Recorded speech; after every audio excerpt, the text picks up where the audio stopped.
Nous sommes donc en train de parler sur le mystère de sa volonté. Nous sommes sur qu'est-ce que le royaume. Et le point d'étude, c'était le royaume en tant que nation. Alors, c'est un sous-thème que nous voulons conclure sous le petit sujet intitulé l'esprit du royaume.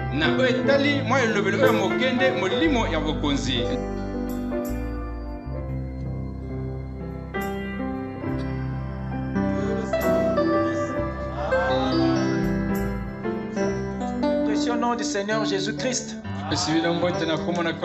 Si on peut acclamer le Seigneur pour le privilège qu'il nous a accordé de venir dans sa présence. Amen. Car chaque jour est un don que nous recevons de lui. Il n'y a pas de meilleur don que la vie. Et c'est ça qui fait que nous lui soyons entièrement redevables. Amen. Ce soir,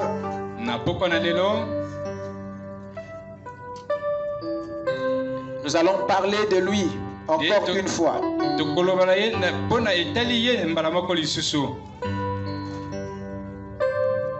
Sans plus tarder, je vais vous inviter à vous lever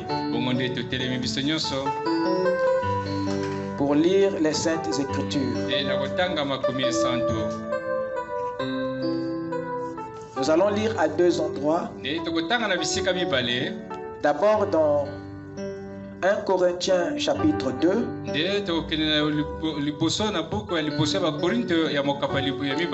Le verset 12 à 15. Ensuite nous lirons 1 Jean 4 le verset 1. Et si vous n'avez pas de Bible, suivez ma lecture.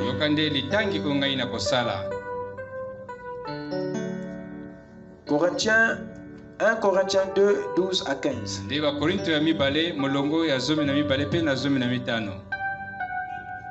Or nous n'avons pas reçu l'esprit du monde,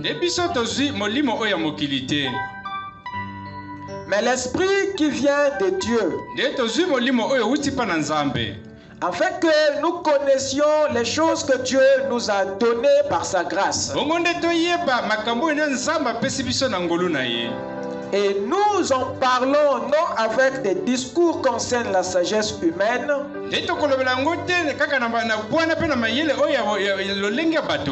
mais avec ceux qu'enseigne l'esprit, employant un langage spirituel pour les choses spirituelles. Mais l'homme animal ne reçoit pas les choses de l'esprit de Dieu, car elles sont une folie pour lui, et il ne peut les connaître, parce que c'est spirituellement qu'on juge. L'homme spirituel, au contraire, juge de tout. Et il n'est lui-même jugé par personne.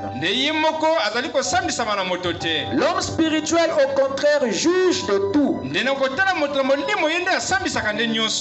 Et il n'est lui-même jugé par personne. Amen. Avec nos têtes inclinées. Seigneur notre Dieu, une fois de plus, merci pour ta parole, car il a été promis des bénédictions pour ceux qui entendront les paroles de ce livre et pour ceux qui liront ces paroles. Et nous croyons au Dieu, toutes les vertus qui étaient réservées aux élus au travers de cette parole sont aussi les nôtres. Parce que nous comptons du milieu de ton peuple. C'est pourquoi, Père, viens répandre ton esprit ce soir en chacun de nous, afin que, Père, le miracle se produise dans nos vies. Ne laisse personne repartir tel qu'il est venu. Que chacun puisse te rencontrer dans la parole. Et que ton Saint-Esprit sonde les cœurs et discerne les pensées et donne à chacun selon son attente, afin qu'à la fin, Seigneur, l'arbre de vie soit planté au-dedans de nous et qu'à ta venue tu récoltes le fruit. Viens transformer les vies, viens guérir les malades, consoler les affligés, sauver les perdus, ramener les rétrogrades. Que le réveil éternel s'allume au-dedans de nous. Et que, Père, tu reçoives l'honneur au travers de nos vies. Dans le nom de Jésus-Christ, la parole faite chair. Amen. Je vous prie de vous asseoir pendant que nous ouvrons dans 1 Jean 4, le premier verset.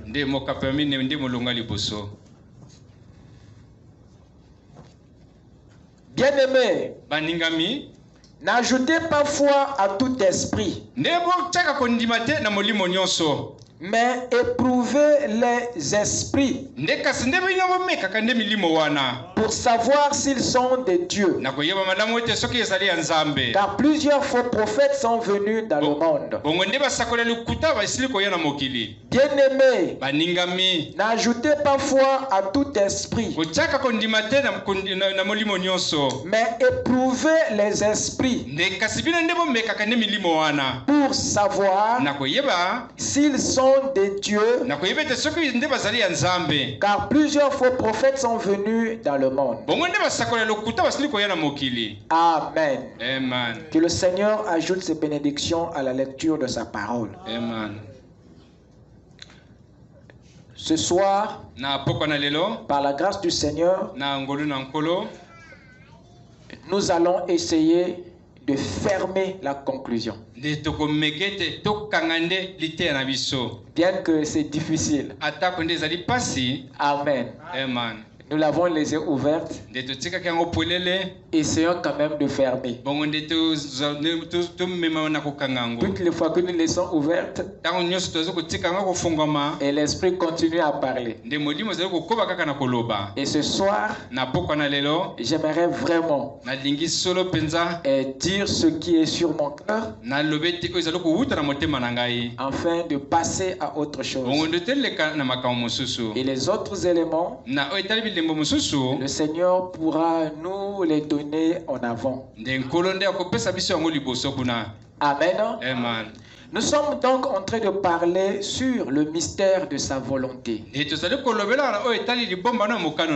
Nous sommes sur qu'est-ce que le royaume.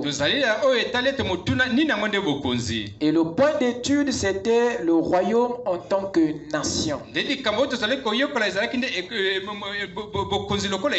Alors, c'est un sous-thème que nous voulons conclure sous le petit sujet intitulé l'esprit du royaume.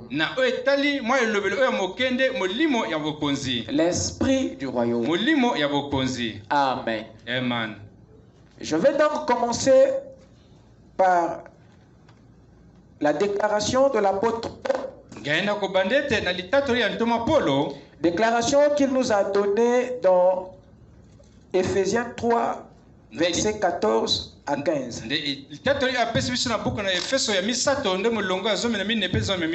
Qui est une écriture qui vous est familière. Il dit ceci: à cause de cela, je fléchis les genoux devant le Père, et duquel tire son nom toute famille dans les cieux et sur la terre. Amen. Amen. Je vais essayer de prendre ce chemin afin d'arriver au but. Et ça sera pour certains une révision et une mise au point pour d'autres. À cause de cela, je fléchis les genoux devant le Père, et duquel tire son nom toute famille dans les cieux et sur la terre. Et nous avons vu dernièrement que l'apôtre Paul, dans cette petite déclaration, elle nous fait comprendre un concept très profond. Et là-dedans, il parle de lui qui fléchit les genoux devant qui? Devant le Père, duquel tire le nom toute famille qui est au ciel et sur la terre. Et Paul ici nous fait comprendre qu'il y a un nom que porte une famille. Et le nom que porte cette famille, c'est un nom qui vient du Père et non du Fils. Et Paul ici nous montre que cette famille, vous êtes avec moi? Que cette famille qui tire son nom du Père est une famille dont une partie vit au ciel et une autre sur la terre. Il n'y a pas deux familles, c'est la seule et même famille. Et dont une partie évolue au ciel et une autre évolue sur la terre. Et nous avons vu que la partie de la famille qui évolue au ciel, c'est les anges. Et cette autre partie qui évolue sur la terre, c'est les hommes. Et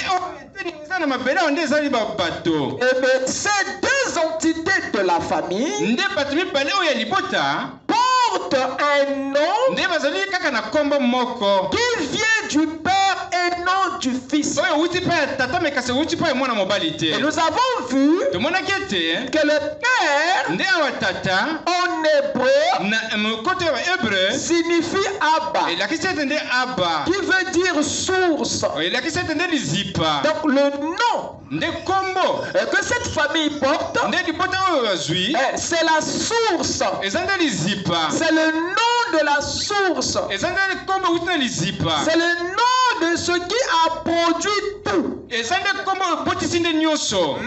votre fils vient du Père, qui est la source du Fils et de tout ce qui existe. Or, le nom du Père n'est pas un mot, mais le nom du Père est une nature, est une empreinte, est une image, est un caractère, c'est un esprit. Donc cette famille terrestre de Dieu ne porte pas un mot, mais porte une nature.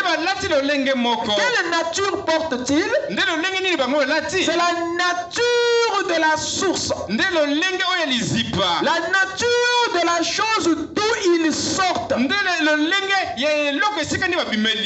nature du Père la même nature qui se trouve dans cette famille terrestre de Dieu. C'est pour dire que cette famille terrestre de Dieu,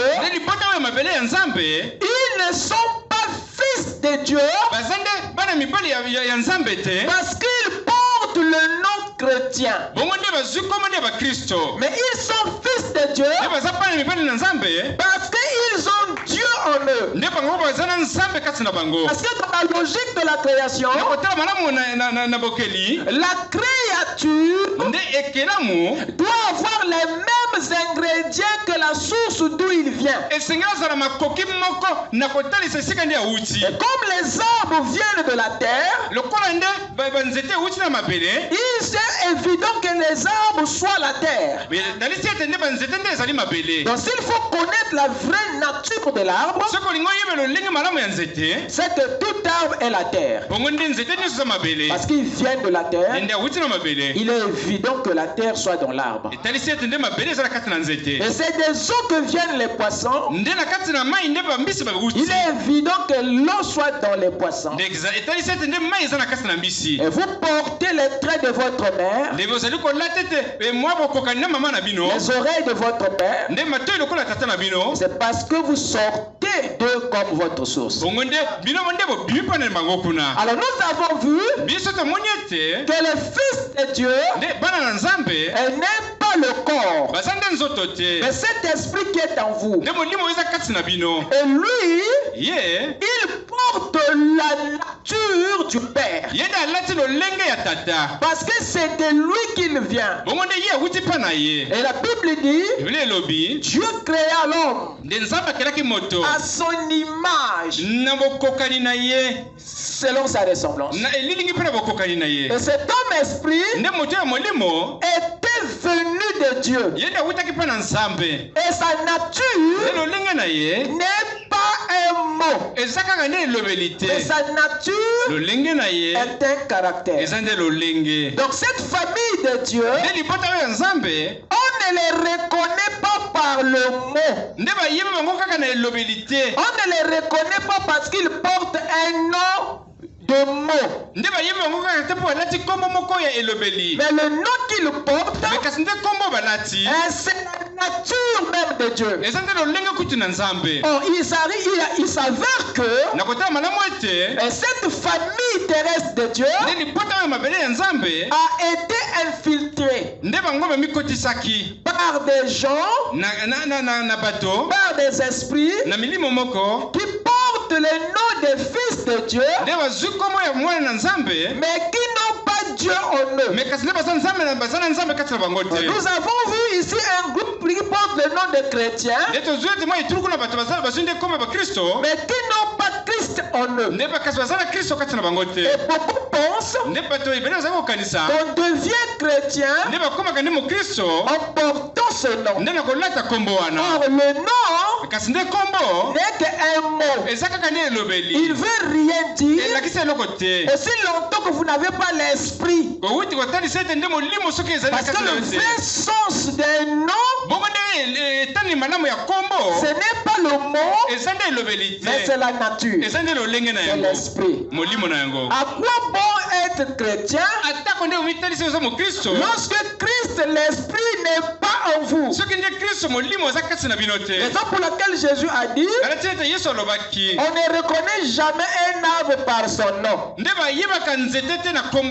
on reconnaît un arbre par ses fruits. Dites amen. Parce que les fruits révèlent la nature de l'arbre. Amen. Alors remarquez, la famille terrestre de Dieu a été infiltrée. Et nous avons maintenant ici pas mal de gens qui se passent pour enfants de Dieu alors qu'ils ne le sont pas. Pas mal a des gens qui se passent pour chrétiens alors qu'ils ne le sont pas.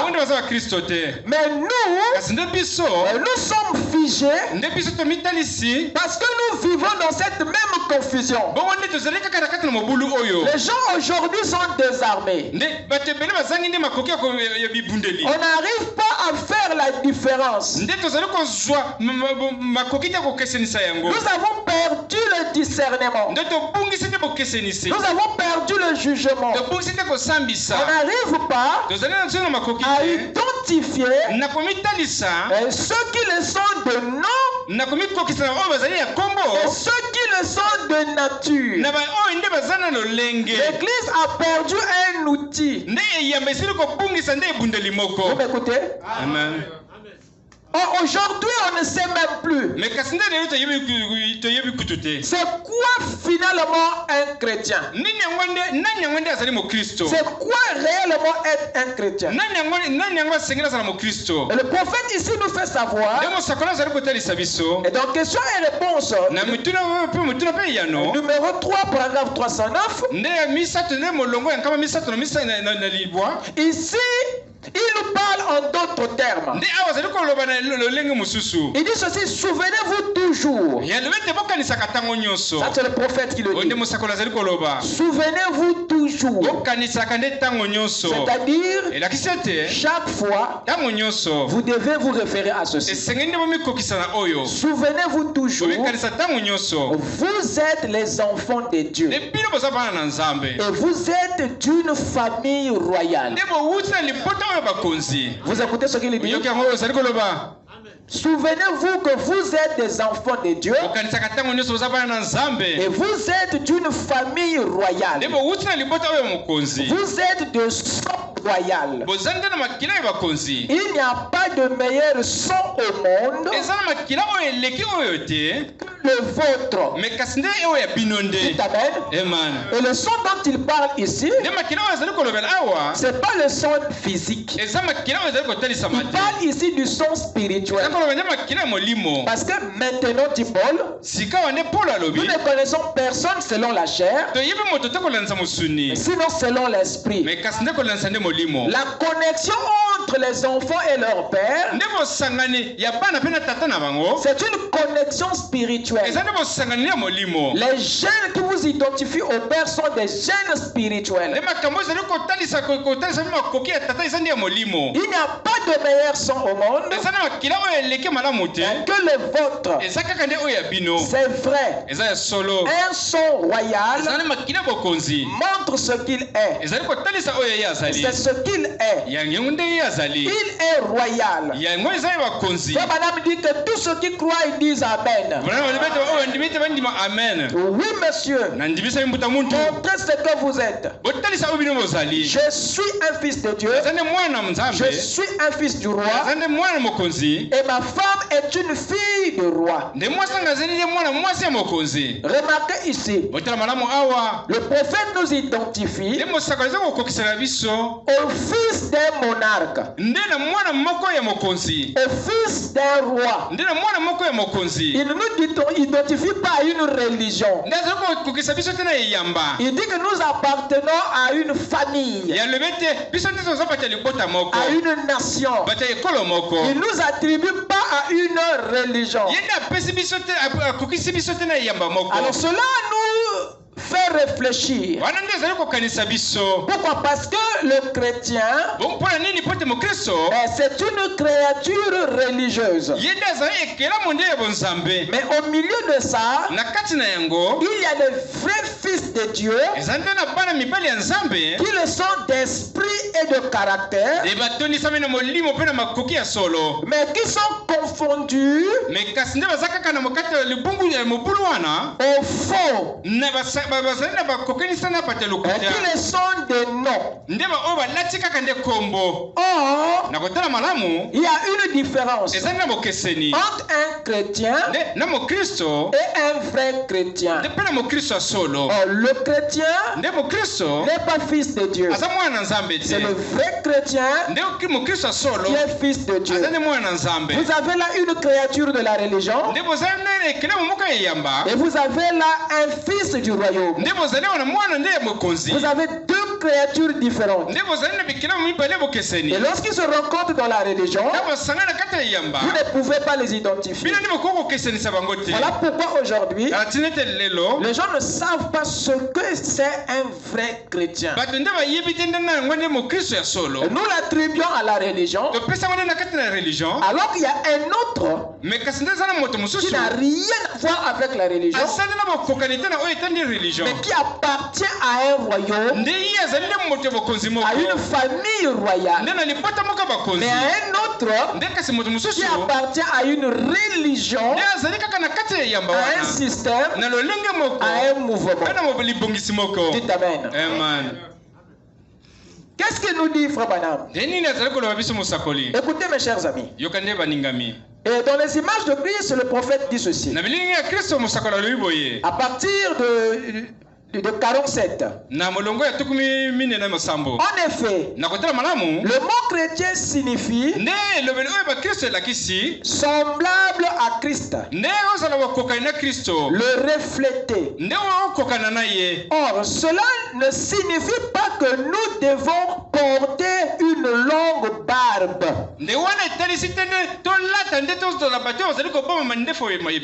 Parce qu'aujourd'hui, le christianisme est devenu une affaire liée aux formes. Voilà pourquoi vous portez des uniformes. Et pour vous sentir enfant de Dieu, vous avez besoin d'une tenue.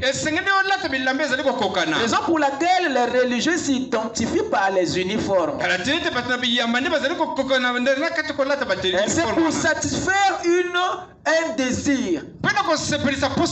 Ils disent que c'est cette tenue-là qui, voyez-vous, décrit leur appartenance à Dieu. Je continue ma lecture, suivez très bien. Le prophète est en train de casser un type de chrétien que vous connaissez. Et vous comprenez avec moi que tous les temps que Frère Branham parlait de chrétiens, il n'a jamais parlé de cette créature religieuse. Mais il parlait d'un citoyen qui appartient à un royaume. Et ce citoyen du royaume, tu ne peux pas l'identifier par une tenue. Quelqu'un peut dire Amen? Parce que dans le royaume de Dieu, il n'y a aucune religion. C'est dans vos royaumes où il y a une religion. D'abord, la religion, c'est une affaire de l'homme. Ça n'a jamais été l'affaire de Dieu. Dites Amen. Frère Branham dit, le mot religion signifie ouverture. Vous voyez? Donc si vous êtes dans la religion, vous êtes dans la cachette. Dites Amen. Raison pour laquelle les démons se sentent bien, parce que la religion couvre leurs péchés. Oh, dites Amen. Mais ils ne peuvent pas aimer le royaume, parce que le royaume n'est pas une couverte, n'est pas une couverture, mais le royaume est une découverte. Lui, il révèle ce que la religion cache. Le royaume dévoile ça. Voilà pourquoi beaucoup n'aiment pas le royaume, parce que le royaume révèle pendant que la religion couvre. Oh, je parle à moi-même. Alors la créature religieuse est pleine de secrets et de cachettes.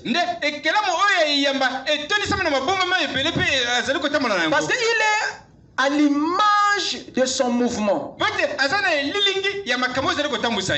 Mais le citoyen du royaume, il n'a rien à cacher. Parce que dans la lumière, dans le royaume, il ne fait jamais nuit. Il n'y a aucune silhouette. Un autre pyramide ne reflète aucune ombre. Parce que l'agneau est la lumière qui éclaire cette ville. Tu n'as pas de secret. Tu n'as pas de vie privée. La seule vie que tu as, c'est une vie publique. Tout le monde peut entrer et la voir. Dites Amen. Le prophète dit ceci. Il nous aide à comprendre ce que nous appelons chrétiens. En réalité, ils ne le sont pas. Mais ils le sont de nom. Dites Amen. Il dit, cela ne signifie pas que nous devons porter une longue barbe, comme les artistes le dépeignent. Et cela ne signifie pas non plus que nous devons laisser pousser nos cheveux, comme les artistes le dépeignent, ou porter une tunique comme lui en portait. Car nous vivons à une autre époque. Nous n'avons pas nécessairement à être comme cela pour refléter son image physique. Mais nous devons, dans nos âmes, vous comprenez? Donc le christianisme qu'il décrit ici, c'est une affaire qui n'a rien à voir avec l'extérieur et la forme. Mais c'est une vie intérieure. Il dit, mais nous devons, dans nos âmes, refléter l'image de son esprit. C'est dans nos âmes que nous devons refléter. Or, ce que nous voyons, les gens reflètent leur religion à partir de l'extérieur. Vous voyez les kimbangistes, ils reflètent leur foi par leur uniforme.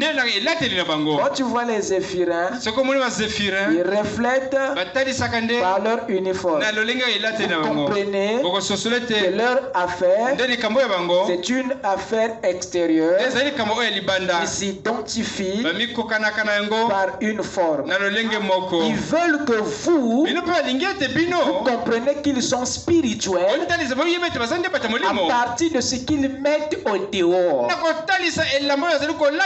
Or, la spiritualité n'a rien à voir avec le dehors, mais avec l'intérieur. Quand ces mouvements s'identifient à partir des tenues, histoire et tout, voilà pourquoi ils ne peuvent pas s'afficher dans la liste des vrais, parce qu'ils sont dans une affaire de forme. Il dit ceci, mais nous devons à nos âmes refléter l'image de son esprit et sa manière de vivre. Donc la nature, c'est dans l'âme, c'est pas dans le corps. Je ne crois pas qu'être chrétien consiste en une adhésion à des églises. Et là il va loin, parce qu'aujourd'hui quelqu'un ne peut pas se sentir chrétien s'il n'adhère pas à une église. Est-ce que tel que tu es assis, peux-tu être certain d'être chrétien sans appartenir à une église, non, tu te sentiras païen. Et ça, c'est un sentiment religieux. Parce que tu as été conditionné, travaillé. Donc pour toi être chrétien, il faut forcément appartenir à une église. Quand tu adhères à une église, tu es satisfait que vous êtes chrétien. Et le prophète dit qu'il ne croit pas. Quand il devient chrétien, le fait d'appartenir à une église. Mais tu sais qu'on t'a appelé chrétien quand tu es devenu membre d'une église. Et avant, on ne te l'appelait pas. Mais il y a un problème. C'est comme si ne vu la parole que celui qui est membre d'une église. Dites Amen. Dis-moi, Jésus appartenait à quelle église? Ne vivait-il pas la parole? Jean-Baptiste appartenait à quelle église? Ne vivait-il pas la parole? Dites Amen. La parole n'a rien à voir avec un mouvement. Mais la parole a quelque chose à voir avec ton cœur. Il y a des gens qui vivent mieux la parole mais qui ne parlent pas à l'église. Il y a des gens qui se comportent mieux que ceux qui vont à l'église. Donc la vie de la parole n'a rien à voir avec un bâtiment, avec un mouvement quelconque. Parce que c'est ceux qui appartiennent à des mouvements religieux et qui ne vivent pas la parole. Dites Amen. Donc, vous voyez que nous sommes en train de démolir le faux christianisme, mais qui a pris la place du vrai. Mais gloire soit rendue à Dieu. Que le royaume est descendu pour jeter la lumière. Amen. On va séparer le froment avec le blé. Il n'y aura pas confusion. Et le prophète avait tout enseigné. C'est nous qui avons pris le prophète pour un messager dénominationnel. Non. Frère Branham était le messager du royaume, envoyé dans un âge pour faire sortir les élus de l'église. Oh, je parle à moi-même. Je répète. Frère Branham était le messager du royaume, envoyé dans un âge pour faire sortir les élus de l'église. Parce que l'église vous rend religieux, mais le royaume vous rend spirituel. Il n'y a pas la spiritualité dans la religion. Vous me direz à quoi alors? Dans la religion, il y a le spiritisme. Et dans le royaume, il y a la spiritualité. C'est deux choses différentes. Dites Amen. On est dans le royaume, vous allez voir. Frère Branham continue. Il dit ceci. Je ne crois pas que être chrétien consiste à une adhésion à des églises ou à des credos. Je crois que, écoutez bien, je crois que c'est le reflet de Jésus-Christ dans un être humain. Vous écoutez ça? C'est le reflet de Jésus-Christ dans un être humain. Car nous sommes ses membres, les membres de son corps. Et l'Écriture dit que nous portons son image. Et l'Écriture dit que nous portons son image. L'image, c'est le reflet, c'est la nature, c'est le caractère de qui? De Christ, que vous portez en vous. Précisément où? Pas dans le corps, mais dans votre âme. Donc ce qui fait de vous chrétien, c'est Christ dans votre cœur. Ce n'est pas la tenue de Kilombo. Quelqu'un peut dire Amen? Amen. Écoutez ce qu'il dit encore dans les exposés ici. Page 118. Je vais lire un extrait ici. Page 118. Je prends juste le paragraphe qui vient après le premier. Peu importe que vous disiez chrétien, ça n'importe qui peut le faire. Je répète, c'est votre messager qui parle. Peu importe que vous disiez chrétien, ça, n'importe qui peut le faire. Le diable peut aussi se déclarer chrétien. Tu ne vas pas changer ça. Amen. Amen. Il s'agit de savoir si vous avez ou non l'Esprit de Dieu en vous. Il n'est pas question de savoir si tu portes le nom.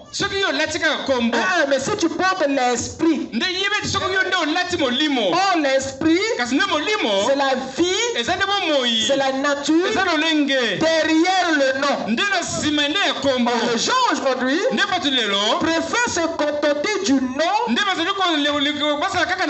c'est-à-dire du mot, sans la vie qui est derrière cela. Et ils sont contents d'être appelés chrétiens, mais ils ne sont pas déçus du fait qu'il manque l'Esprit. Dites Amen. Amen. Comment? Tu es souriant du moment où tu sais que tu es chrétien de nom seulement. Tu n'es pas triste du fait que tu manques l'Esprit. Or, le vrai chrétien, c'est celui qui a Christ dans son âme, et non celui qui porte le nom chrétien sur lui. C'est ce que le prophète veut nous faire comprendre, pour mettre fin à notre ironie, à notre fanatisme. Peu importe que vous disiez chrétien, ça n'importe qui peut le faire. Il s'agit de savoir si vous avez ou non l'Esprit de Dieu en vous.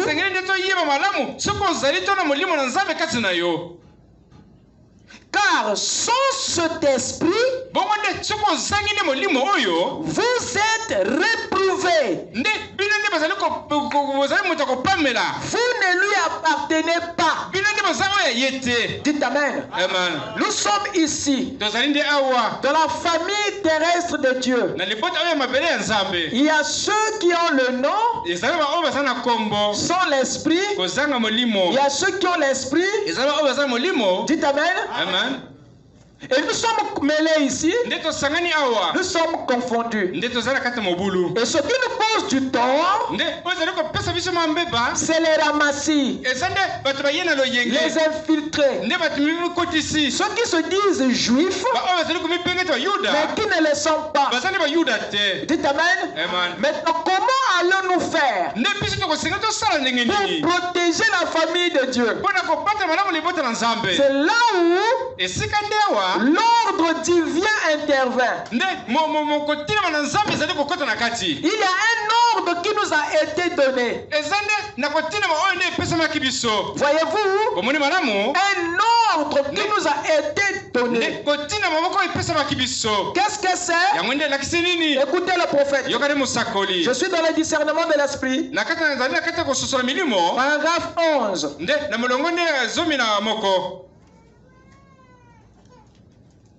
Je crois que c'est une bonne chose pour nous qui sommes prédicateurs de suivre notre ordre. Lorsque nous voyons dans le monde des choses telles que celles que nous voyons aujourd'hui, c'est quoi la confusion? Vous voyez ça? Et les lignes qui s'entremêlent sont la moindre vision de la différence. Vous appelez Satan par Dieu et Dieu par Satan. Il y a cette confusion. On ne sait pas. Parce que les deux esprits sont semblables. On ne sait pas lequel est de Dieu. Pourquoi? Parce que nous avons perdu l'ordre divin.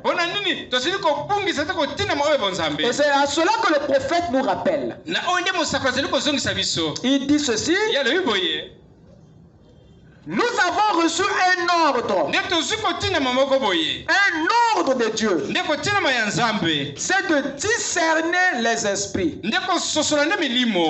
d'éprouver l'esprit. Je crois que c'est une très grande leçon pour l'Église aujourd'hui. C'est d'éprouver l'esprit de toutes choses. Avoir le discernement de l'esprit. C'est le seul le discernement qui peut nous aider à identifier les vrais du faux. Parce qu'il y a beaucoup d'esprits qui œuvrent au milieu des gens, et le peuple de Dieu ne sait pas à quel esprit s'est confié. Voilà pourquoi Pierre ici, disons Jean ici, il a sonné l'alerte en nous disant: bien-aimés, n'ajoutez pas foi à tout esprit, mais éprouvez les esprits pour savoir s'ils sont de Dieu. Et comme ces esprits ont porté le nom de Dieu, et si vous vous contentez du nom qu'ils portent, vous les prendrez pour les membres de la famille, alors qu'ils ne le sont pas. Donc le concept de Dieu est celui-ci: ne vous contentez pas du nom que les gens portent. C'est à dessein qu'ils s'appellent chrétiens. C'est à dessein qu'ils s'appellent fils de Dieu. C'est pour faire baisser ta garde, pour te surprendre bien après. Et le seul moyen de rester aux aguets, c'est d'exercer l'ordre divin, d'exercer le jugement, le discernement. Voilà la seule chose qui nous évitera la surprise. Madame continue. Il dit ceci: je pense que jamais en aucun cas nous devrions essayer de juger une personne par la dénomination à laquelle elle appartient, ou par le groupe avec lequel elle se réunit, qu'il s'agisse de méthodistes, baptistes, presbytériens, pentecôtistes, ou d'autres encore, nous ne devrions jamais juger l'homme par la dénomination à laquelle il appartient. Nous devrions toujours le juger par l'esprit qu'il a. Vous écoutez ça? Donc voilà le devoir. Voilà votre ordre. Vous avez le mandat de lire l'esprit. Parce que c'est l'esprit qui va vous dire de quel côté X ou Y se trouve. C'est la seule chose qui te protégera de la séduction. Quelqu'un peut dire amen. Hein? Or, il y a des enseignements qui aiguisent ce jugement en vous. Il y a aussi des prédications qui tuent le discernement en vous. Lorsque le peuple n'est pas nourri de la nourriture solide, le peuple ne sera jamais exercé au jugement. Écoutez ce que Paul dit ici. Ouvrez rapidement dans Hébreux chapitre 5. Écoutez mes chers amis. Paul nous dit quelque chose de très capital ici. Hébreux chapitre 5. À partir du verset 13 à 14. Or, quiconque on est au lait n'a pas l'expérience de la parole de justice. Quiconque est au lait n'a pas l'expérience de la parole de justice. La parole de justice, c'est la parole qui aide à juger. C'est un enseignement qui t'aide à discerner. Et il veut nous dire que ce qui nous amène à discerner, c'est pas le lait. Vous écoutez ça? Mais c'est un autre type de nourriture. Faites attention. Il y a des enseignements qui vous gardent des nez. Ça fait des années que tu es là dans cette église. Okolakate. Pygmée. Paul dit, oh, quiconque on est au lait n'a pas l'expérience de la parole de justice. Car il est un enfant. Écoutez, Paul s'adresse aux Hébreux, aux gens qui ont la Torah. Il parle ici aux adultes. Oh, je parle à moi-même. Verset 14. Mais la nourriture solide.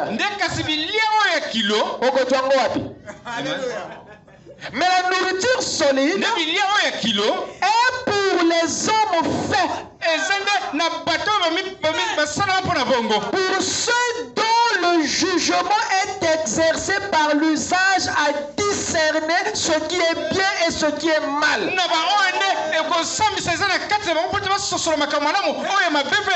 Donc votre capacité à discerner les esprits dépend de la dose de la nourriture que vous recevez. Donc c'est pas étonnant que le lait vous rend aveugle. Mais que la nourriture solide vous restitue la vue.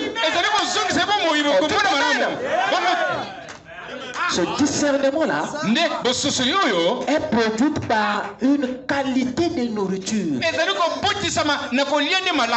Paul dit ici c'est la nourriture solide. C'est ça qui vous aide à exercer le jugement. Donc quand un esprit vient,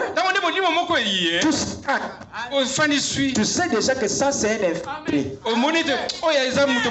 C'est pas un citoyen du royaume. C'est un membre d'église. Mais c'est pas un citoyen du royaume. Est-ce que c'est clair? Amen. C'est très important, mon frère. Et ici, dans 1 Corinthiens 2, verset 15, Paul dit, l'homme spirituel, au contraire, juge de tout. Il n'a pas dit que l'homme religieux. Il n'a pas dit que l'homme religieux. Non, c'est l'homme spirituel. Tu peux être religieux sans être spirituel. Il dit celui qui juge de tout. C'est pas le religieux. C'est le spirituel. Dites amen. Or, le spirituel se trouve dans le royaume. Et le religieux se trouve dans la religion. Et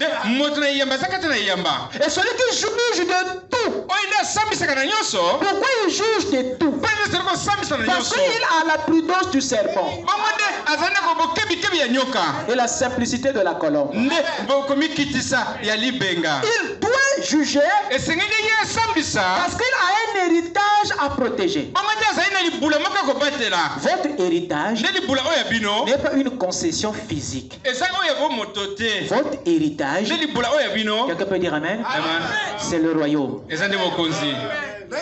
Cette vie intérieure qu'il faut protéger. Il est dit dans les proverbes, garde ton cœur plus que toute autre chose. Vous écoutez ça? C'est pas les pieds, hein? C'est pas les bras. Il dit garde ton cœur plus que toute autre chose, car de lui viennent les sources de la vie. Amen. Parce que si tu n'exerces pas le discernement, ces esprits vont empoisonner ton cœur. Et ils vont te détourner de la vision. Amen. L'homme spirituel, au contraire, juge de tout, et il n'est lui-même jugé par personne. Vous savez pourquoi? Bon, je dis, hein. Si par rapport à la dose de la parole qui est en toi, tu peux déjà te voir toi-même en erreur. Bon, dis-moi, Dieu qu'est-ce qu'il va voir encore d'autre?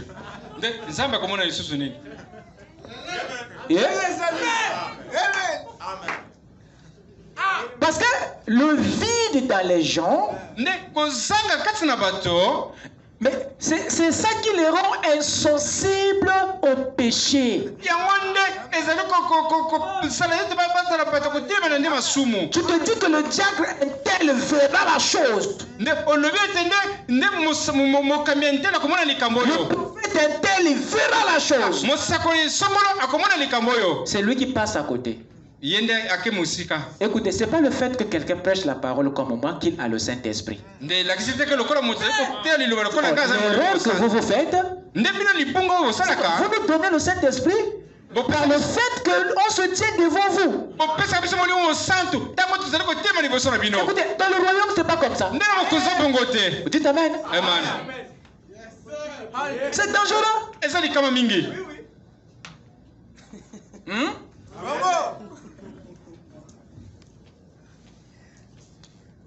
On peut avancer, hein? L'homme spirituel, au contraire, juge de tout. sans exception. Et il est lui-même jugé par personne. Lorsque le vengeur de sang vient pour réprimander l'homme spirituel,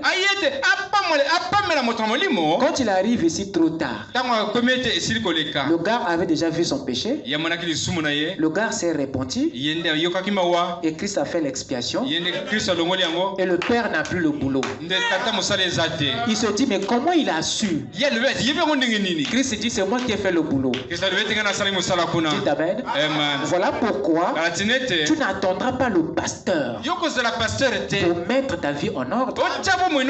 Parce que toi, tu as la parole de justice en toi, qui te met toi-même en étude. Et tu t'assois, tu dis que ça c'est faux. Je suis en erreur. Seigneur, pardonne-moi. En tout cas, aide-moi à m'aligner. Dites amen. Alors quand tu t'es toi-même déjà jugé, Dieu, quand il descend, il n'a plus un jugement à faire. Dites amen. Vous ne passerez plus au jugement parce que vous avez déjà été. Et c'est la parole en vous qu'il a fait. Dites amen. Voilà pourquoi les saints ne seront pas jugés. Amen. Mais il y a un dépôt qui fait ce travail. Amen.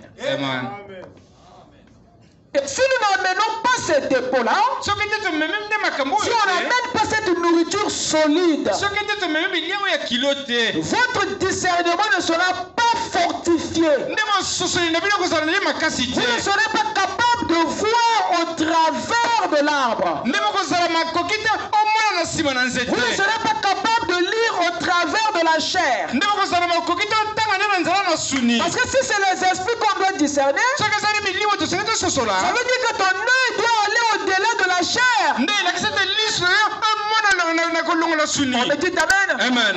Il faut que tu sois capable. Parce que la forme influence beaucoup. Imaginez, vous voyez un gars qui monte à la chaise avec une grosse barbe, une tunique qui descend avec une grosse Bible, une grosse médaille, avec une grosse croix. Je monte ici là, je fais impression que il est spirituel, ne blague pas. Quand je monte ici, je dis il est spirituel, donc tout le monde sera. Vous voyez?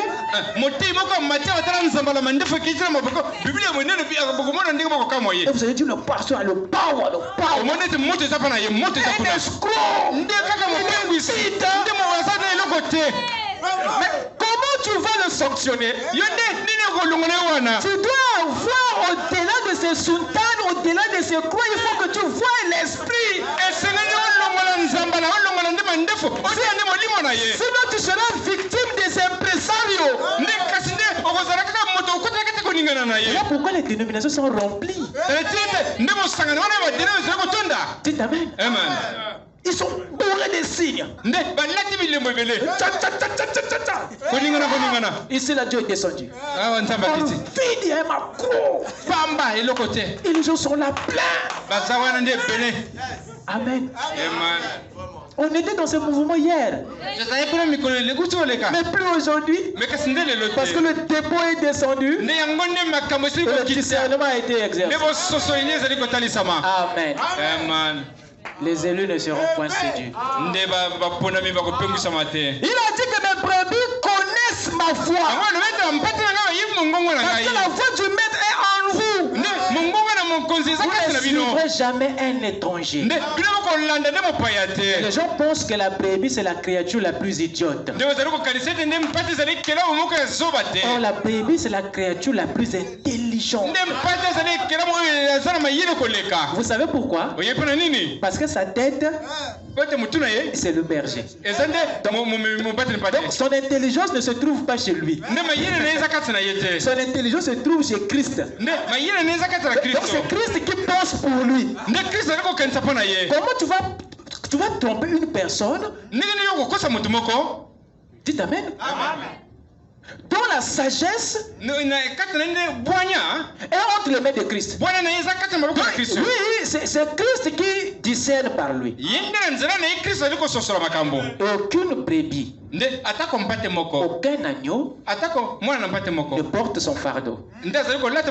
Quand vous verrez le bœuf, vous verrez l'âne, vous verrez le mulet, tous ces bêtes portent le fardeau. Mais jamais une brebis. Dites amen.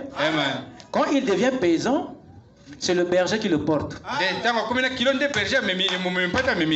Vous écoutez ça? Voilà pourquoi tu n'as aucun droit de porter tes soucis. Jésus a dit, venez à moi, vous tous qui êtes chargés et fatigués. Parce que autant que brebis que vous êtes, vous n'avez pas le droit de porter votre charge. C'est strictement interdit dans le royaume. Voilà pourquoi il est dit, vous cherchez d'abord le royaume, et le reste vous sera donné. C'est pas votre affaire. Dites amen. Votre vie est à la charge du royaume. Mais la religion vous charge des problèmes. Le royaume vous décharge. Amen. Ah, je dois avancer. Donc l'homme spirituel juge de tout et il est lui-même jugé par personne. Écoutez ce que le prophète ajoute ici. Vous êtes avec moi? Il dit ceci. Donc Dieu s'identifie par ses caractéristiques. Paragraphe 25 à 27. C'est pareil pour les esprits au dernier jour. Écoutez ça. C'est pareil pour les esprits au dernier jour. Ils se ressemblent,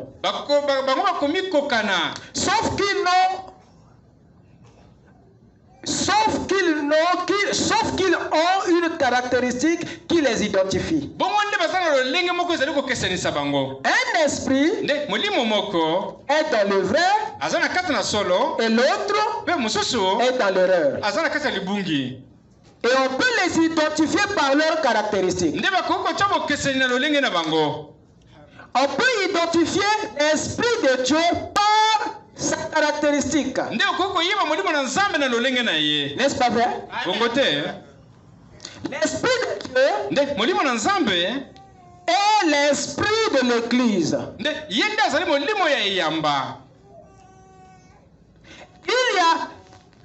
l'esprit de l'Église et l'esprit de Dieu qui ne ressemble pas du tout à l'esprit de l'Église. Il veut dire simplement ici que l'esprit de Dieu ne ressemble pas à l'esprit de l'Église. Parce qu'à son avis, l'esprit de l'Église est différent de l'esprit de Dieu. Ce qu'on ne connaissait pas. Pour nous, l'esprit de l'Église, mon frère, c'est l'esprit de Dieu.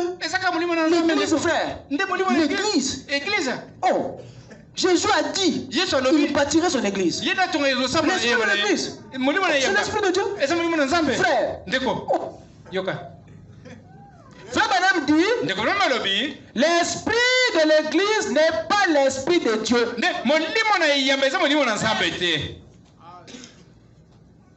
Il ajoute, il y a un esprit dénominationnel. Il y a un esprit national. Il parle ici de combien d'esprits? Écoutez très bien. Dans cette déclaration, le prophète parle de l'esprit de Dieu. Deuxièmement, il parle ici de l'esprit de l'Église. Troisièmement, il parle ici de l'esprit dénominationnel. Quatrièmement, il parle de l'esprit de l'Église. C'est ça, non? De l'esprit national. Merci. Il parle de l'esprit national. Voilà les esprits qu'il ici. Qui sont les esprits qu'il a observés sur les gens? L'esprit de Dieu, l'esprit de l'Église, l'esprit dénominationnel et l'esprit national. Les trois derniers esprits sont des manifestations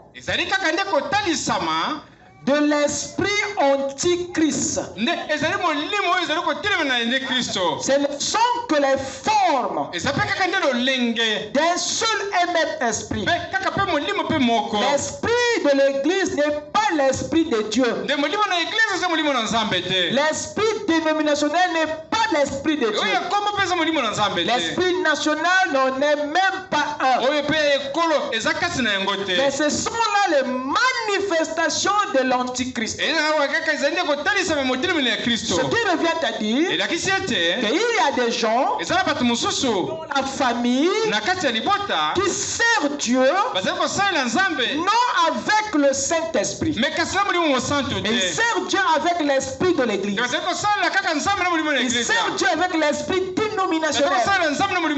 Ils servent Dieu avec l'esprit national. Et ils sont persuadés que c'est l'esprit de Dieu. Mais si nous ne connaissons pas ces esprits, on ne peut pas les identifier. Le prophète dit que chaque esprit a ses caractéristiques. Et vous devez les connaître pour ne pas tomber dans la séduction. On dit Amen. Amen. Ils sont subtils, ces esprits. Souvenez-vous, dans Matthieu 4, à partir du verset 8 à 9, Jésus a été amené sur une grande montagne où le diable lui a dit que tous ces royaumes m'appartiennent.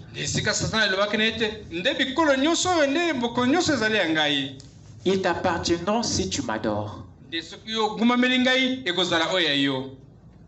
Et Jésus n'a pas boudé. Or, si les royaumes de la terre sont sous le contrôle de Satan, qu'en est-il de l'Église? Parce que l'Église est dans la nation. Qu'en est-il de la dénomination? C'est-à-dire, qu'en est-il de l'organisation? Qu'en est-il de la nation? Si les royaumes sont sous le contrôle de l'Antichrist, qu'en est-il de l'Église, de l'organisation et de la nation? Et le diable le dit tout gaillardement à Jésus. C'est pour dire que le même démon peut très bien œuvrer dans l'Église et passer inaperçu. Il peut très bien agir dans une organisation. Oh, l'ONU, UNICEF, Histoire. Il peut très bien agir dans ces organisations. Et vous les prenez pour Dieu. Surtout si c'est une organisation caritative. Wow. Dans les actions humanitaires. Non. Vous serez séduit, mais pourtant Dieu n'est pas dedans. Mais surtout s'il agit au milieu de la nation, non, vous allez prendre ça pour un devoir citoyen alors qu'il n'y a rien de Dieu là-dedans.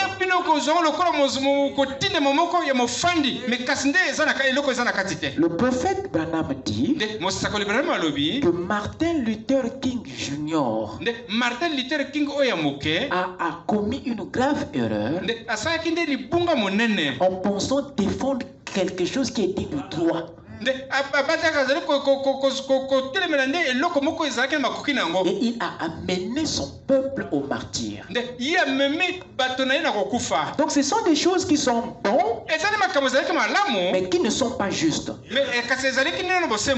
Dites Amen. Le péché est bon, mais c'est pas bon, c'est pas parfait. Ce qui fait que les gens puissent le pratiquer, c'est parce qu'il est attrayant. Mais il n'y a rien de Dieu là-dedans. C'est comme ça que apparaissent certaines choses dans la vie. Il paraît bon, mais il y a pas la justice de Dieu dedans. Alors s'il n'y a pas le discernement, nous allons rester dans les choses qui sont bonnes mais qui ne sont pas justes. Et vous allez en enfer pour ce qui est bon. Vous avez ça? Le diable peut te garder là-dedans. Et à la fin, tu vas avec lui. Donc ces esprits n'ont rien du Saint-Esprit dedans.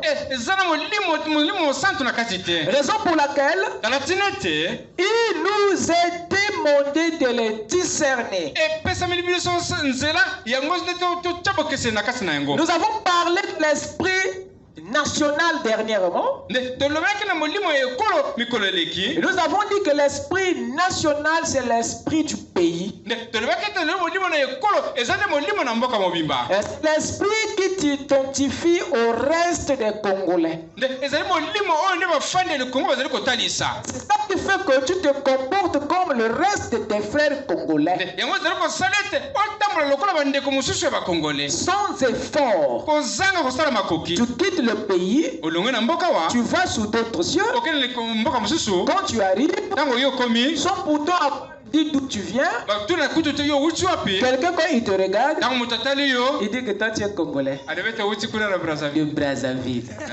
Tu dis, oh, tu as su comment? Il dit, oh mon frère, c'est facile à savoir. Il y a une identité spirituelle par laquelle on te reconnaît.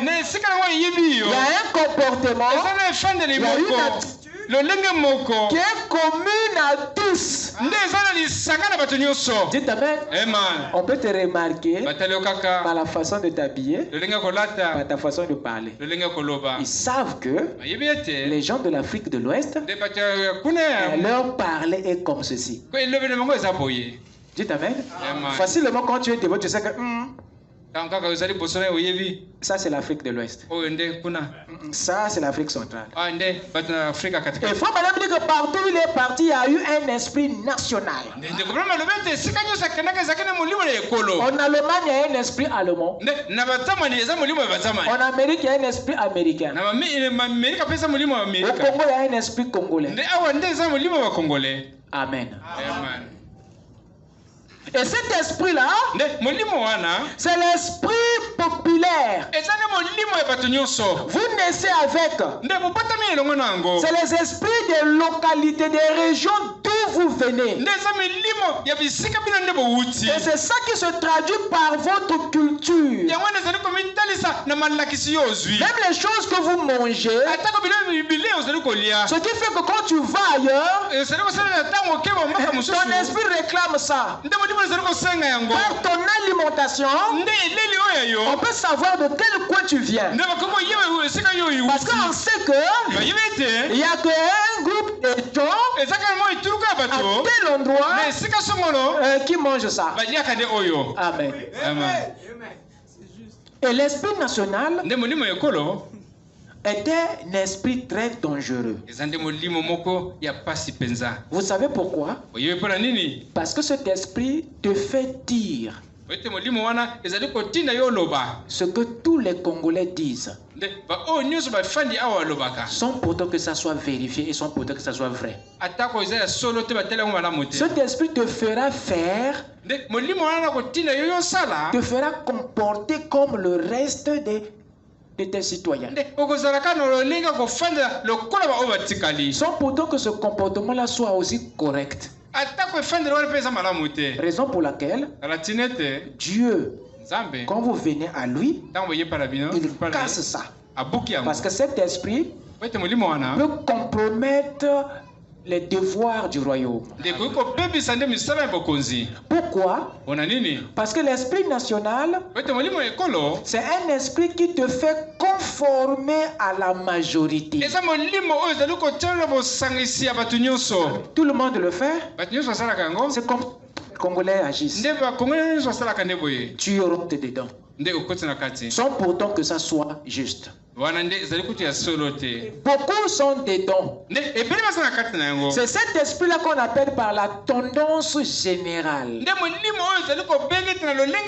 La tendance populaire. La tendance du peuple. Vous avez tous tendance à réclamer la même chose. Vous avez tous tendance à dire la même chose. Et c'est pas parce que la majorité le dit que c'est forcément vrai.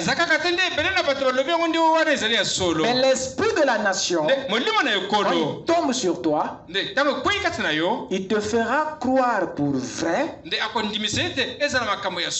un mensonge par le fait que cela est dit par tout le monde. Tu adhères, c'est pas parce que c'est vrai, mais parce que toute la nation en parle. Il est très dangereux. Parce que les gens ont tendance à dire que comme tout le monde dit ça, ça doit être vrai. Les 400 prophètes, tous disaient la même chose. Dites Amen. Mais aucun d'eux n'avait raison.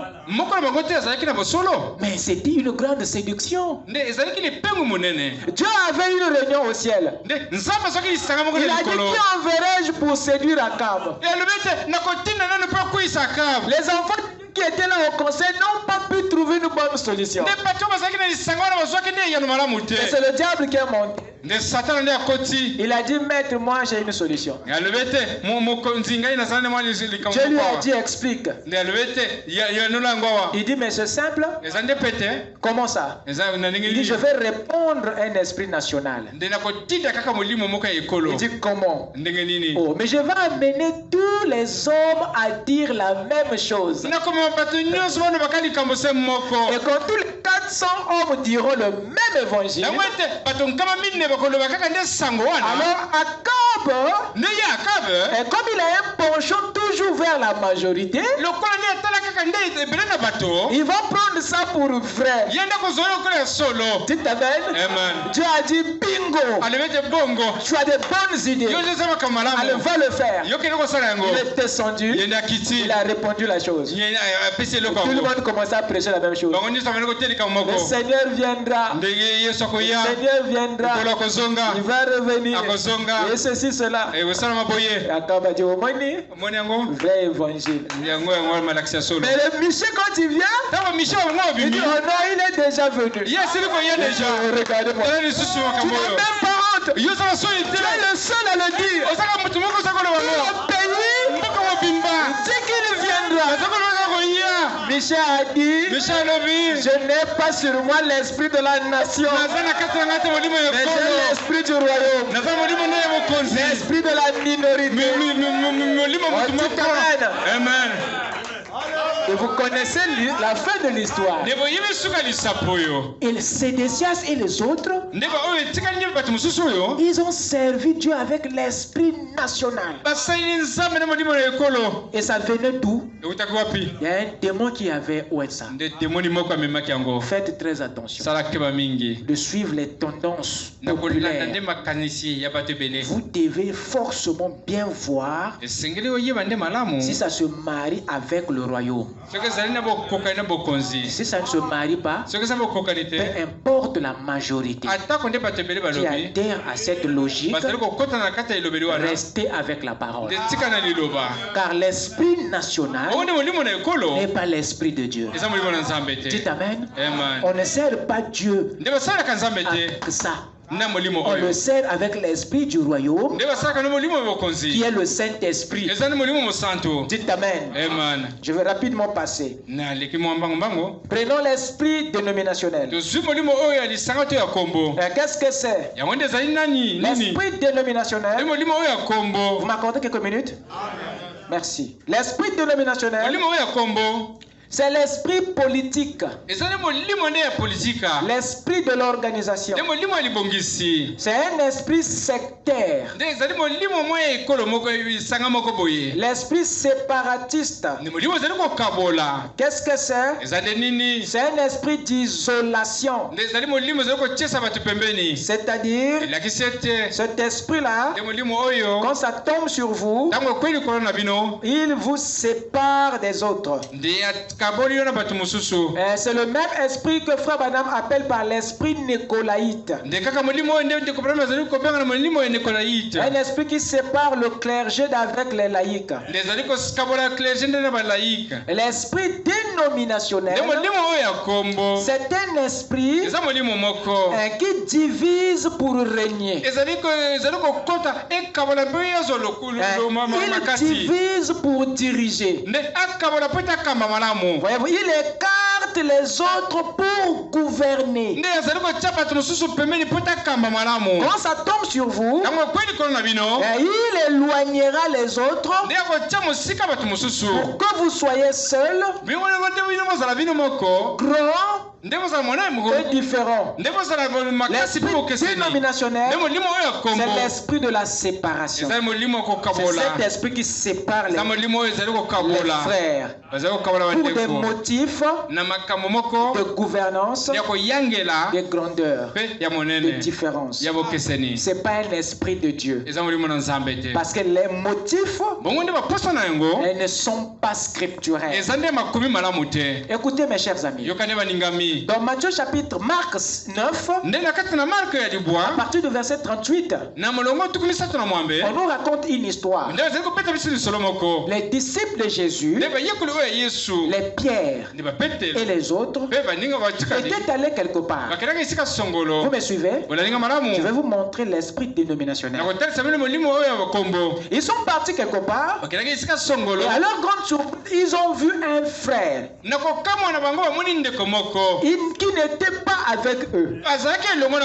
Et la Bible dit que cet homme prêchait au nom de leur maître. Il prêchait au nom de Jésus et il faisait des miracles au nom de Jésus. Et quand ils ont vu ce ils étaient stupéfaits par les résultats que cet homme-là obtenait en se servant du nom de leur maître. Mais il y avait une chose qu'ils n'avaient pas vue. Vous êtes avec moi? Quand les disciples ont vu le succès de cet homme, sans pourtant qu'il soit avec eux, dans leur secte, dans leur église, le fait qu'ils n'étaient pas avec eux, ils utilisaient le nom de leur maître, la jalousie est montée. Dans le cœur de Peter, bon frère. Et l'esprit de la dénomination est tombé sur lui. Il est allé voir ce frère. Tu t'appelles qui? Je m'appelle Gershom. Il dit écoute, arrête d'utiliser le nom de notre maître. Il dit mais pourquoi? Mais tu n'es pas avec nous. Donc comme je ne suis pas dans votre dénomination, donc je n'ai pas droit. Il dit tu n'as pas droit. Parce que tu n'es pas avec nous. Et comme tu n'es pas avec nous, tu ne dois pas utiliser le nom de notre maître. Le gars a dit ah bon. Donc c'est ça. Hein? Il dit tu arrêtes frère. Ils sont partis voir Jésus. Il dit maître, on a vu un frère là. Il se sert de ton nom. Et pour avoir de succès, de prêcher, de faire des miracles. Jésus a dit mais où est votre problème? Où est votre problème? Et les résultats que lui produit, vous êtes avec moi, il se fout, mais ne le produisez pas. Il dit laissez-le. Parce que j'ai d'autres brebis qui ne sont pas de cet enclos. Mais c'est toujours mes brebis. J'ai des enfants ailleurs. Arrêtez la jalousie. Amen. Et Pierre était confondu. Il croyait que Jésus allait en prier. Jésus dit non. Quand je n'ai pas l'esprit de la dénomination, pourquoi vous voulez? Donc parce qu'il n'est pas avec vous, il n'a pas le droit. Il dit non. Pierre, c'est la dénomination, mon frère. Pierre voilà l'esprit dénominationnel qui sépare. C'est dans la Bible, hein? Yes, Pierre servait Dieu avec cet esprit. Heureusement que la Pentecôte était venue. Tout amen. L'esprit dénominationnel. C'est à cause de ça aussi que Paul l'avait réprimandé.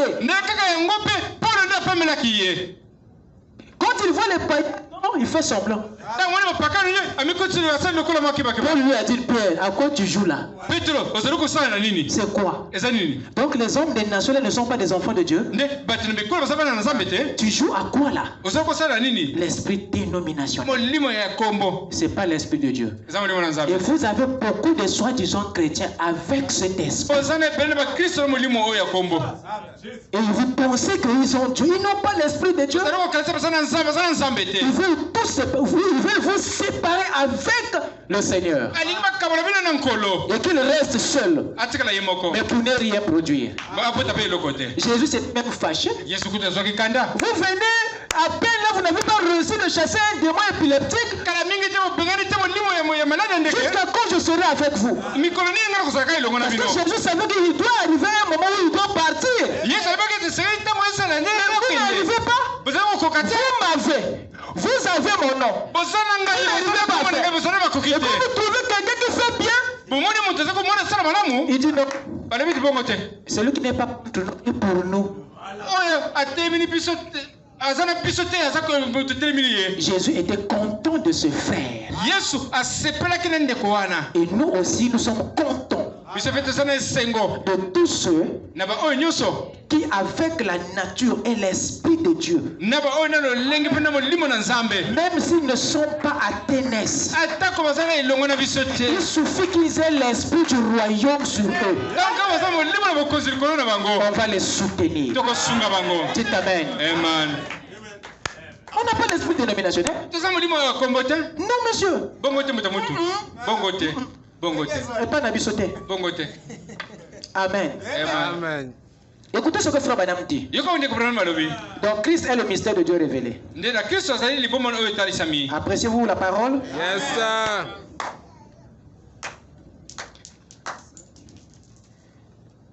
Il répond à cet esprit dénominationnel. Christ est le mystère de Dieu révélé, paragraphe 386.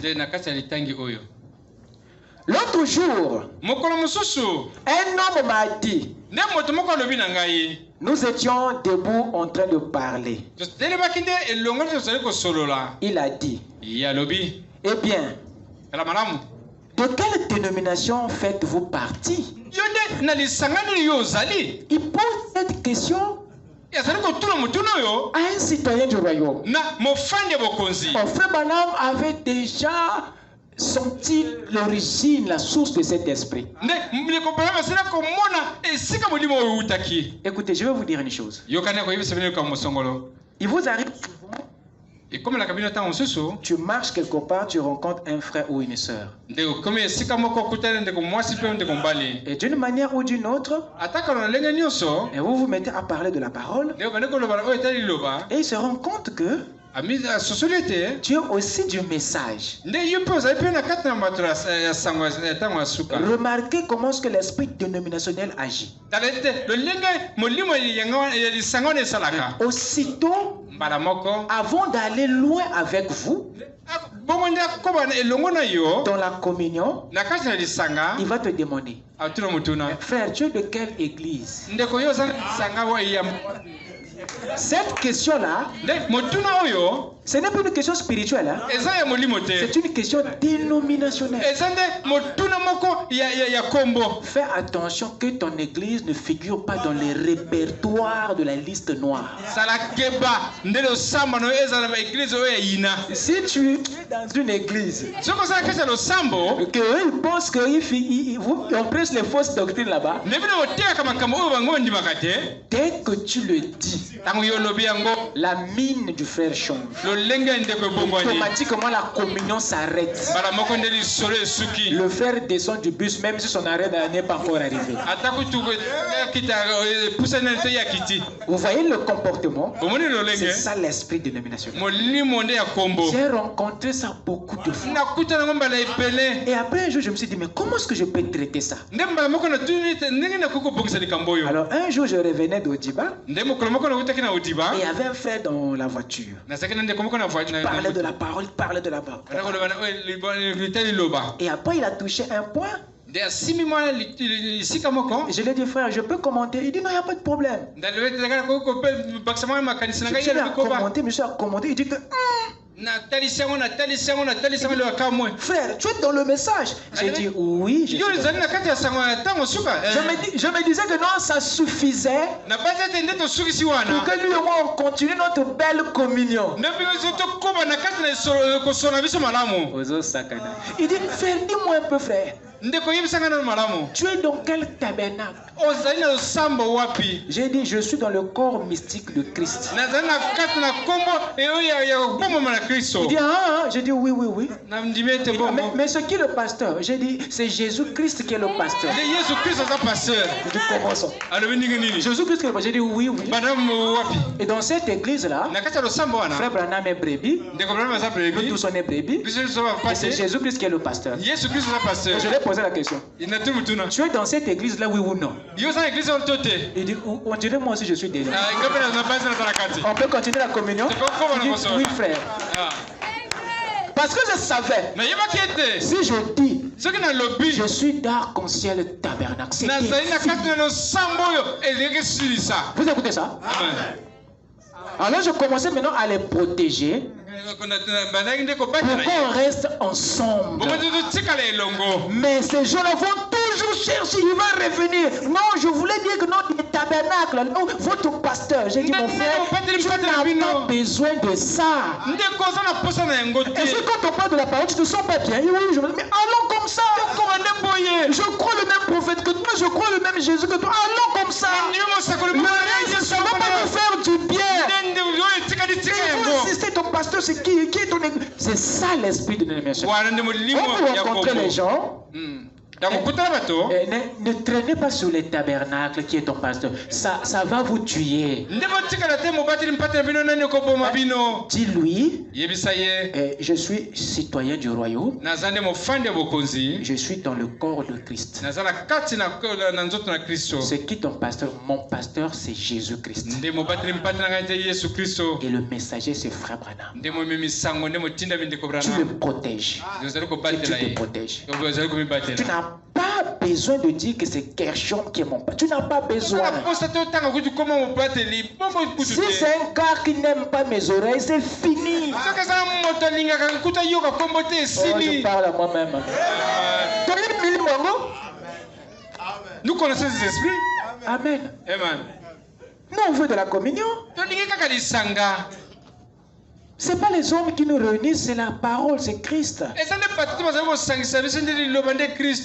Soyez libres en Christ, soyez libres. N'accepte pas qu'une personne dresse une barrière à la communion. Et ce qui nourrit ces barrières-là, ce sont vos appartenances à vos organisations.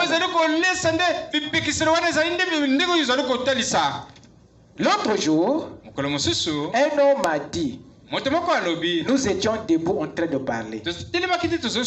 Il a dit, eh bien, de quelle dénomination faites-vous partie? Il pose la question à Frère Branham. Frère Branham discerne. Il sait que cette question vient de l'esprit dénominationnel. Et remarquez comment est-ce que Frère Branham répond. J'ai dit à aucun. Vous écoutez ça? Frère Branham dit à aucun. J'appartiens à aucune dénomination. Le frère a dit quoi? Frère Branham répond aucune. J'ai dit je fais partie d'un royaume. Frère Branham, hein? Donc Christ est le mystère de Dieu révélé. Il dit je fais partie d'un royaume. Et le frère là répond. Il continue, hein? Eh bien, comment on adhère-t-on à ça? Frère Branham répond on n'y adhère pas. Dans le royaume, on n'y adhère pas. Il n'a pas entendu qu'il n'a pas dit qu'il a une église. Il dit j'appartiens à un royaume. Il dit on y fait comment pour adhérer? Frère Branham dit on n'y adhère pas.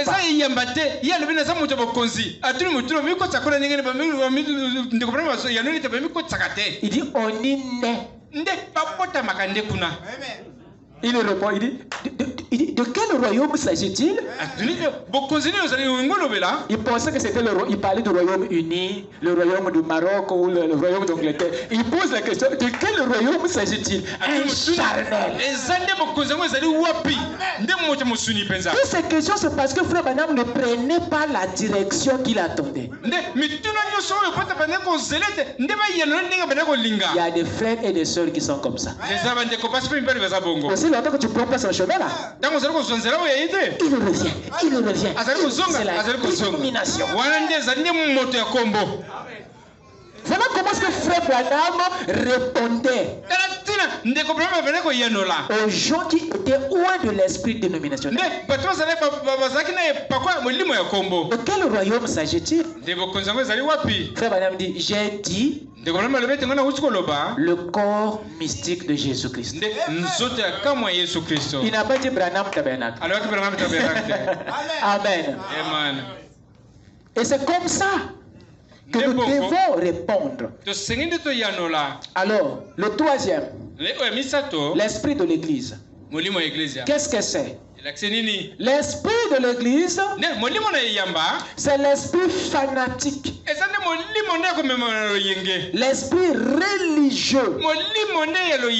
C'est le plus dangereux et le plus méchant de tous les autres esprits. L'esprit religieux est un esprit animal derrière les peaux humains. C'est l'esprit pharisien avec l'esprit religieux, c'est-à-dire l'esprit de l'église. Quelqu'un va tuer. Souvenez-vous de Paul. Il a persécuté les enfants de Dieu avec l'esprit de l'église. Il le dit. Lisons pour comprendre un peu. Parce que beaucoup apprécient cette église, cet esprit. Ils pensent que c'est un esprit de Dieu. Mais ils tuent avec, ils critiquent avec, ils calomnient avec, ils sont pires que les païens. Ouvrez rapidement dans Actes chapitre 22. Juste pour comprendre la portée de cette affaire. Parce que beaucoup aujourd'hui veulent se cacher derrière l'église, derrière cet esprit. Mais nous connaissons très mal la nature de cet esprit. 22, verset 3. Paul dit que je suis juif, né à Tars en Cilicie, mais j'ai été élevé dans cette ville-ci et instruit au pied de Gamaliel dans la connaissance exacte de la loi de nos pères,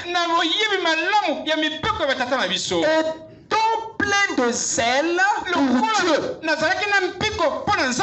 Étant plein de zèle pour Dieu. Comme vous l'êtes tous aujourd'hui. J'ai persécuté à mort cette doctrine. Liant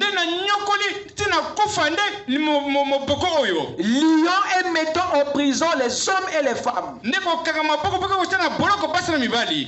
Le souverain sacrificateur et tout le collège des anciens m'en sont témoins. J'ai même reçu des lettres pour les frères de Damas, où je me rendis afin d'amener liés à Jérusalem ceux qui se trouvaient là et de les faire punir. Il montre ici de la manière qu'il était convaincu de son église, a versé dans la loi. Il se disait qu'il défendait la synagogue, il défendait la loi en poursuivant les chrétiens. Mais dites-moi, pour lui et ses maîtres, il était au service de Dieu. Mais l'esprit qui était sur Paul n'était pas l'esprit de Dieu, mais c'était l'esprit de la synagogue, l'esprit de l'église qui défendait les intérêts de l'église. L'assemblée des pharisiens, il était persuadé qu'il était dans le vrai, en tuant les saints avec cet esprit. Mais voilà, à la fin, il rencontre la colonne de feu qui lui dit que Paul, mais c'est moi que tu es en train de persécuter là. Il dit comment ça? Il dit non, mais l'esprit qui est sur toi là, c'est pas l'esprit de la parole. Il dit mais j'ai la loi. Il dit je suis pharisien. Il dit c'est un mauvais esprit. Amen. Et c'est avec ça que les gens aujourd'hui veulent servir Dieu dans le message. Voilà pourquoi nous n'arrivons pas à vivre la parole, parce que nous sommes sous l'influence de ces trois esprits: l'esprit de l'église, l'esprit dénominationnel et l'esprit national. Que le Seigneur vous bénisse.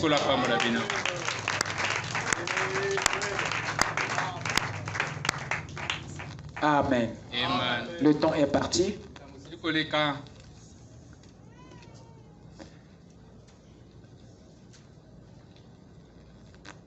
êtes pas rassasiés? Amen. Amen. Lèvons-nous.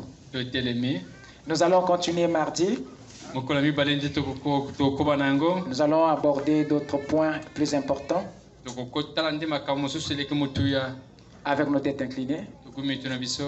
Tu es digne, tu es digne. Tu es digne de louange. Jésus, tu es digne, tu es digne. Tu es digne de louange. Mon roi, tu es digne. Oh.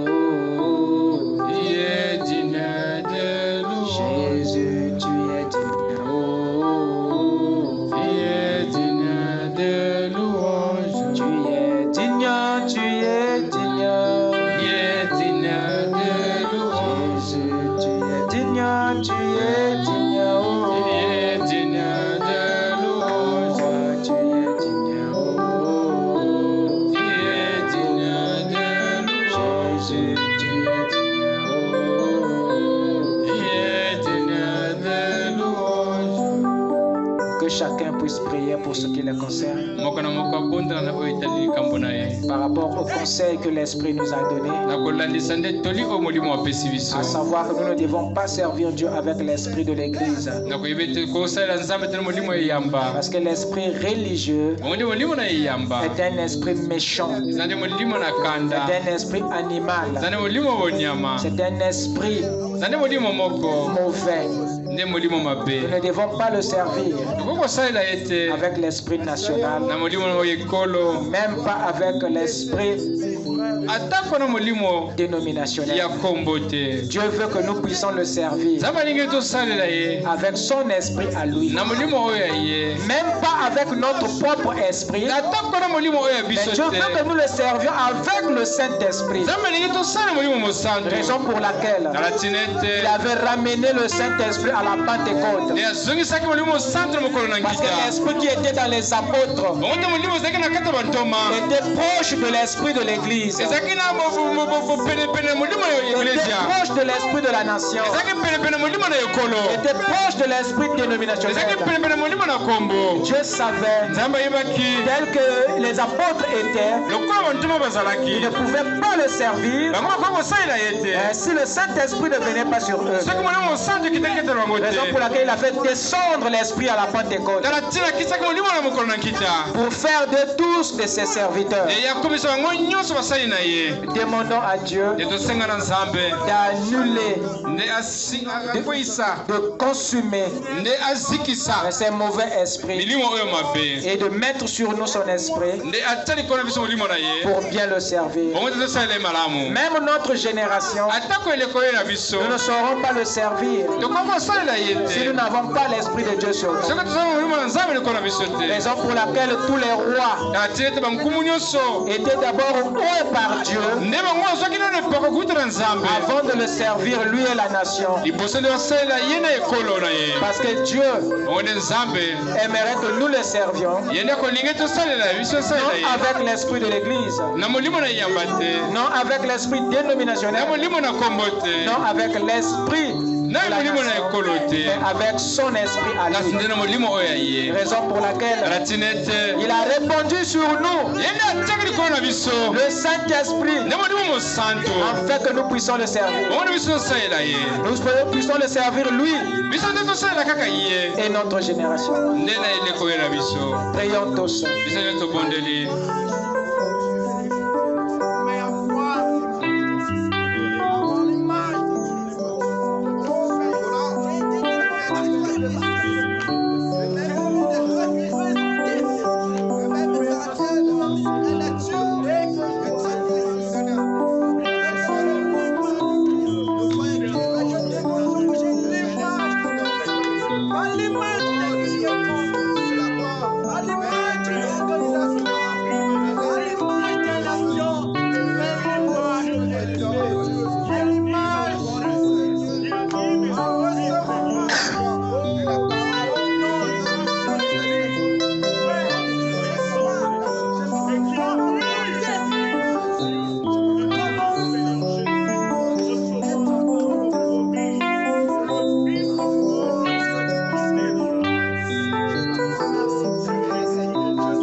Seigneur notre Dieu, nos mains sont levées ce soir en signe d'abandon, Père, parce que nous sommes des êtres faillibles. Mais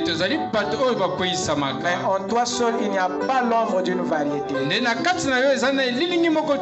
C'est pour cela, Seigneur, nous voulons que tu descendes en chacun de nous ce soir pour consumer, Père, tous les faux esprits, les fausses intentions, les fausses pensées, Père, afin de placer en nous l'esprit du royaume qui est le Saint-Esprit, l'esprit qui doit nous conduire, l'esprit qui doit nous diriger.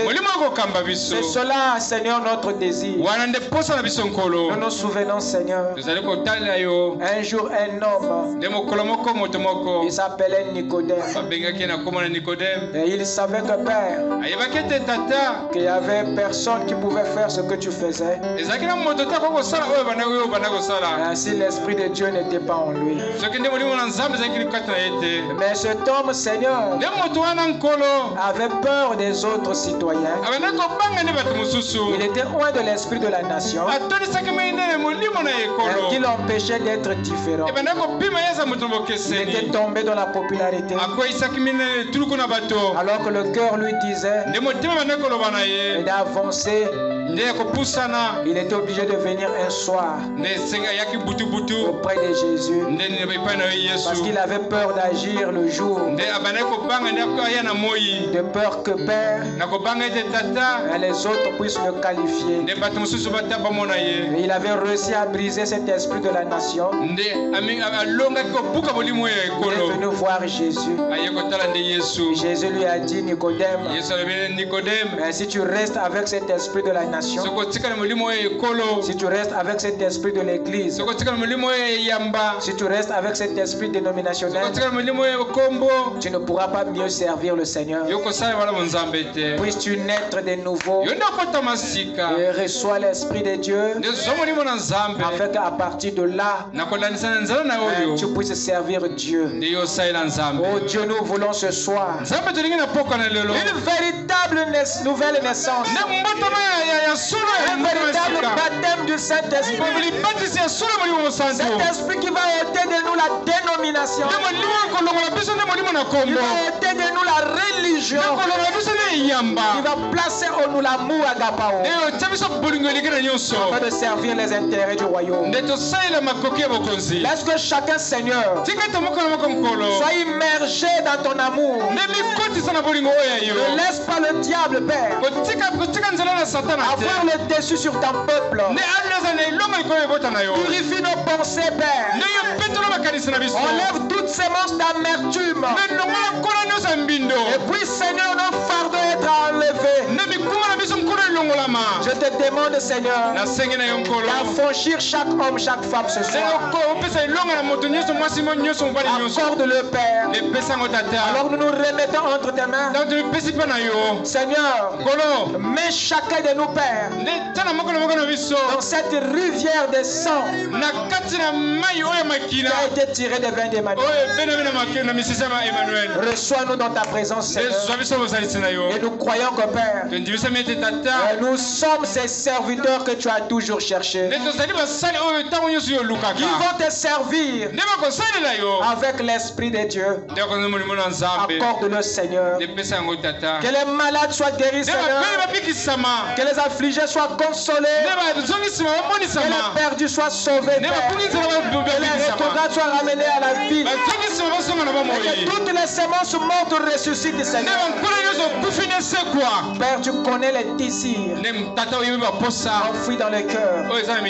Je prie, Seigneur, de les exaucer. Alors nous te remettons nos vies entre tes bonnes mains, Seigneur. S'il y a un lendemain, ramène-nous encore, Seigneur, pour apprendre encore tes profondeurs, être immergé dans l'entité la plus élevée. Alors nous te remettons la protection de chaque individu entre tes mains. Marche devant nous comme guide.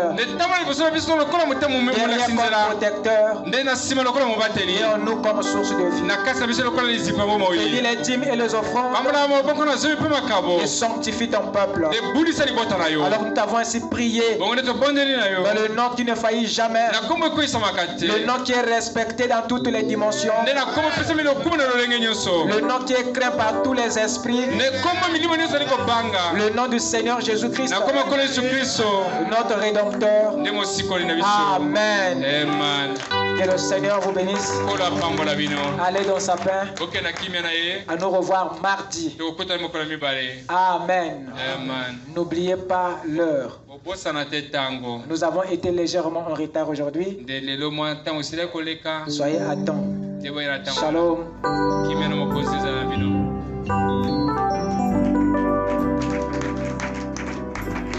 Que le Seigneur vous bénisse richement. Est-ce qu'on peut acclamer très fort pour la gloire de notre Dieu?